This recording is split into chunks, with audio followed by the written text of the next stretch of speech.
Welcome to the Fix List, a guide to improving your paintings by looking at other work in search of common visual problems.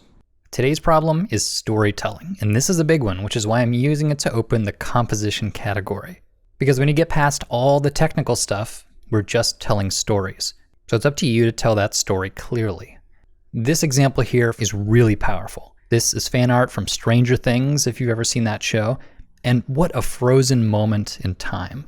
Here we have this magical protagonist who's sort of wreaking havoc with her mind, but all the details support very specifically the story that's being told.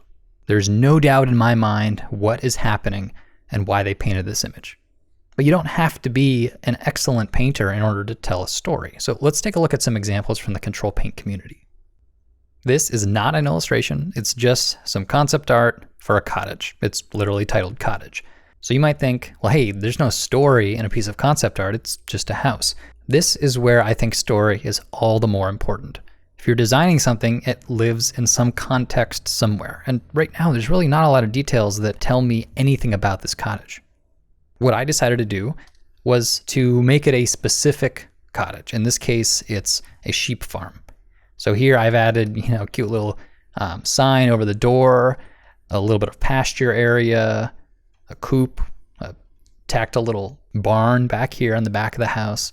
But all told, you can now look at this and say, this is a sheep farm. And based on all the supporting little details around, I can kind of understand the reason that this exists in the world. Clearly my rendering is not beautiful, but I hope you can get the idea that you can infuse even the most mundane objects with storytelling. Here we have a character design. Same idea. In the case of character concept art, it's common to just do, maybe one hero shot and a front view, as you can see. This would give a modeler enough to work from. But remember, a character in a video game is something that moves around, it interacts with the player. In this case, it's a blood elemental, and what I imagine it doing is sort of forming itself. So what I decided to add here was just a little step-by-step animation diagram. Maybe it starts as this kind of floating skeleton, and then the blood pools up and ends up turning into its musculature, and what you're left with is the final pose.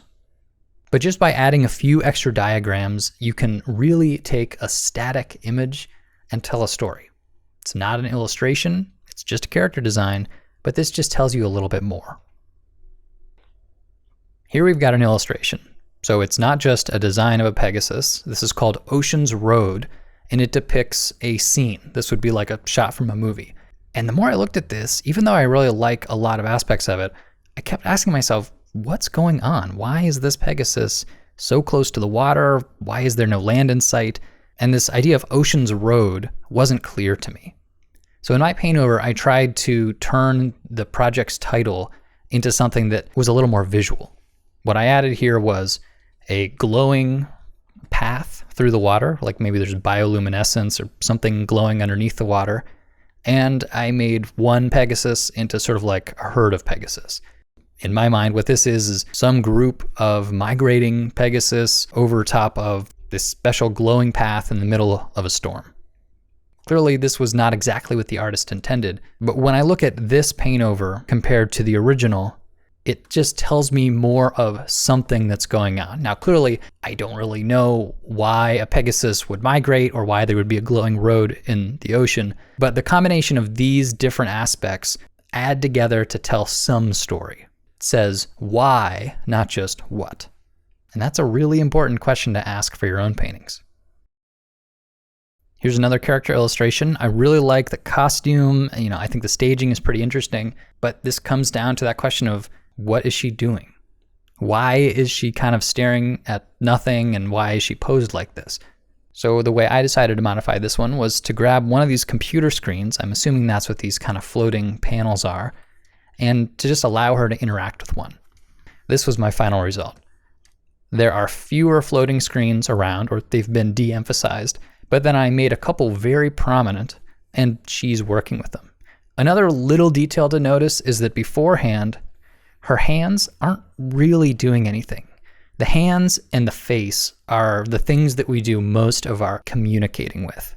And if you have a character, the viewer is going to look to their face and to their hands just to sort of understand what they're trying to tell us. When I did my paint over, I made sure to have one hand actually interacting. She's, tapping and swiping, and the other hand is in a more relaxed pose. So just a thing to remember, if your hands are not occupied, consider the pose they're holding. Before, after. This image was called Desert Bot, and I had to wonder, what is this bot doing in the desert? He doesn't look dirty. He doesn't really look like he was sort of made for the desert. So in my mind, he has recently arrived. And if he's recently arrived, well, he needed to come from somewhere. So what I did was I just added in a crashed escape pod, like the beginning of Star Wars maybe, or some sort of vehicle that he has arrived in. So a vehicle that matches him. Now that gives a little bit of context. And I put a little breadcrumb trail of little pieces leading back to that wreckage. So in my mind, this gives a bit more context to explain why do you have a shiny white robot in the middle of a dusty desert? Before, after. And I like to finish each of these critique sessions off with one of my own paintings. Here is a recent 3D paint over that I did of kind of a narrow hallway. I was envisioning it in the hull of a ship. But I have to ask myself, what is this room for? Maybe it's storage? I don't really know. In truth, this was a technical exercise that I did not ask myself the question, what am I painting? And that's always a dangerous thing. So in my paint over, what I decided to do was to give a name to this room and to support that with details. The name I chose was Jail Cell. I didn't need to change too much. I really just added in a few different props. I, put a little bit of hay on the ground, a few chains hanging, and then added in these jail doors. But it changes everything. Now this is a place. It tells you why we're looking at what we're looking at. Whether it's my artwork or all the beginner work that I look at, this one problem, storytelling, is the big one. If you decided to change one thing about your artwork this year, I would hope that storytelling would be it. Now you have to support that with all sorts of other technical details, and that's what the rest of this series is about. But if you don't know what story you're telling, how are the details going to fix that problem? So get out there and tell a good story. And I want to thank the brave audience members that sent in their art to help with this project.